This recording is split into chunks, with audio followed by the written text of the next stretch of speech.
Alors, l'inhibition de la morsure est fondamentale et là, vous avez un rôle très très important à jouer auprès du propriétaire. Comment le chiot va acquérir cette inhibition de la morsure? En mordant sa mère, notamment les oreilles, en mordant les autres chiots de la portée, qui vont faire qui vont crier. Il va s'apercevoir que ça fait mal et il ne frappe. Donc, parfois, il n'a pas cette inhibition de la morsure parce qu'il a été retiré trop tôt de la mère, parce qu'il était seul dans la portée, et du coup, il mordit les mains.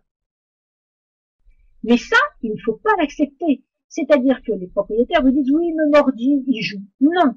Quand il mordit, vous devez leur apprendre à prendre la babine supérieure, à la retourner sur la canine.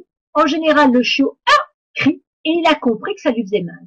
On remet ensuite sa main et il ne doit pas mordre.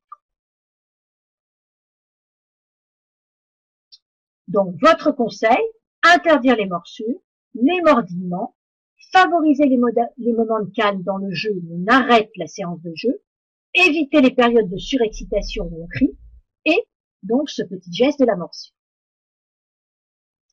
Alors, malgré tout cela, on a des troubles donc, du comportement et notamment l'agressivité chez le chien. C'est un des troubles les plus redoutés par le propriétaire.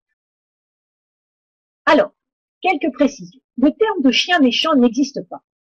Pourquoi? Parce qu'un chien méchant, c'est un chien qui agit délibérément pour faire mal. Ça n'existe pas ou c'est vraiment très très rare. En général, le chien mord pour se défendre de quelque chose. Le chien dominant, ça n'existe pas non plus en soi. C'est-à-dire qu'un chien est dominant dans une situation pour obtenir des privilèges, mais il peut très bien ensuite ne plus être dominant dans une autre situation ou par rapport à quelqu'un d'autre. On parle donc lors de morsures de dangerosité. Un chien est-il dangereux ou pas? Cette dangerosité, vous pouvez l'expliquer au client si un chien a mordu, on va l'évaluer grâce à l'évaluation comportementale. Qu'est-ce que l'évaluation comportementale va déterminer? Eh bien, en gros, si la morsure était normale, entre guillemets, ou non.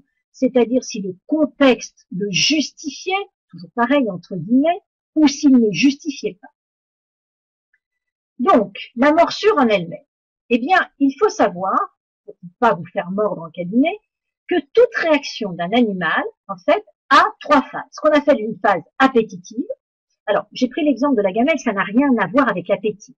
Mais par exemple, vous posez la gamelle devant l'animal, il perçoit la nourriture, c'est la phase appétitive. Vous avez ensuite la phase consommatoire, il mange son repas. La phase d'apaisement, il a mangé, il s'en va. La phase réfractaire, où il n'a plus faim, il ne se passe rien. Eh bien, la morsure, c'est exactement la même chose. C'est-à-dire qu'on a toutes ces phases, et ce qu'il faut bien expliquer aux gens, c'est qu'un animal, en général, va donner toutes les informations à l'autre pour éviter l'attaque. Donc, l'agressivité du chien, c'est un chien agressif, c'est un chien qui ne donne pas de signes et qui ne dit pas à l'autre chien ou à quelqu'un, attention, je vais mordre. Donc, il y a toujours une phase d'action. Le chien prévient, attention, je ne suis pas content. Ensuite, une phase appétitive, consommatoire, où il va mordre. Et ensuite, une phase de faim.